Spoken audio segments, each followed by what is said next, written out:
The Bible seems like it's full of contradictions about anger. On one hand, God gets angry. Jesus flips over tables, and the Psalms gives us angry poems to pray. On the other hand, the Proverbs counsel us against anger. The book of James says that human anger does not produce righteousness that God desires. And in his Sermon on the Mount, Jesus himself says that anyone who is angry with his brother or sister is subject to judgment. So what in the world are we supposed to do about anger? That's a great question. Well, let's start with this. If God gets angry, then we know anger isn't evil. God is perfectly good and cannot do anything evil, so anger in itself isn't wrong. So what is anger when it's good, and how does it go wrong? Well, anger, when it's good, is our essential default response to a perceived injustice. Anger seeks to protect someone or something we love. That someone may be our friend, so we get angry when they tell us about how badly their boss treats them. Or that thing we love may be our own reputation, so we get angry when someone mocks us at a party and everyone laughs.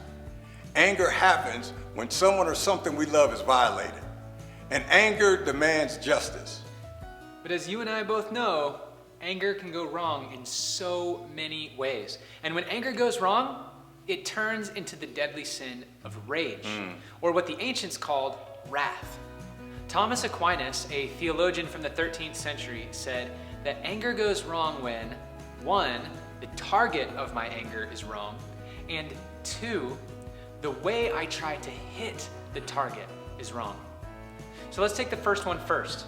The target of my anger is wrong when I, for example, yell at the dog because I'm mad at my spouse. That might seem like an obvious example, but sometimes it's a lot sneakier than that. For example, we can get angry at a bureaucrat for simply doing their job and following procedures that they didn't create, but we think are unnecessarily complicated. They're not actually doing anything wrong. We might think that the process is unjust in some way, and it may be, but then we actually should be angry at the institution, not the functionary. Right. And to bring us closer to home, sometimes we can be angry at our deceased family member for abandoning us when they died of an illness. Maybe our anger is really at God for taking them away from us. But we can't bring ourselves to say it, so we stay mad at our family member instead of praying out our anger with God. So anger can turn into rage when it has the wrong target, but it also goes bad when it tries to hit the target in the wrong way. Yeah, Aquinas said that anger turns to rage when we get angry too easily, like when we're filled with rage at an innocent comment that our parent made because of what we assume they must mean by it. It also turns to rage when we get angry too intensely, like when we scream and curse at a car that cuts us off in traffic and speed up to get next to it to give them a nasty look. And I know right now, some of you are thinking to yourselves, that's too intense?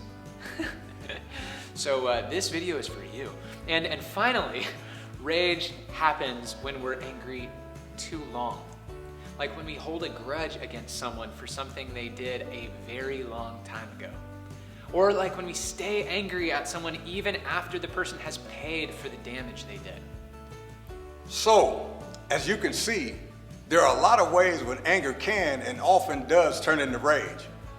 I guess it was wise for the apostles to counsel us to just try and get rid of all anger because it's just so incredibly difficult for us to hold it without it turning into something destructive.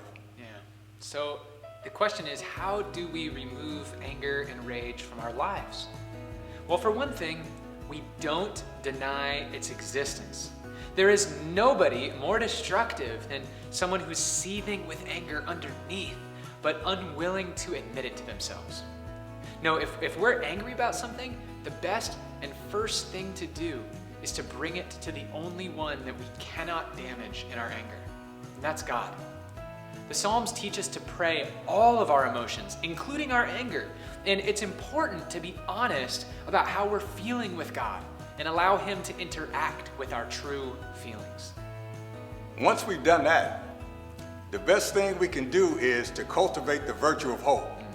You see, hope is the antidote of rage. Hope cares about the same thing anger cares about. It loves and longs for justice. It gives us the capacity to trust the things that we love that have been broken and will be restored. And as Christians, our hope is not based on our own ability, but in God's ability. God has raised Jesus from the dead. And if he's done that, he's able to set right what's wrong in our lives too. And knowing that God allows us to shed our anxious energy of anger that demands that I set things right for myself. Right. So the question is now, how do we get this honest with God about what we're feeling? How do we cultivate our trust and hope in God? Well, in our next video, Betsy is going to guide us in a spiritual practice that will help us do just that, a practice called welcoming prayer.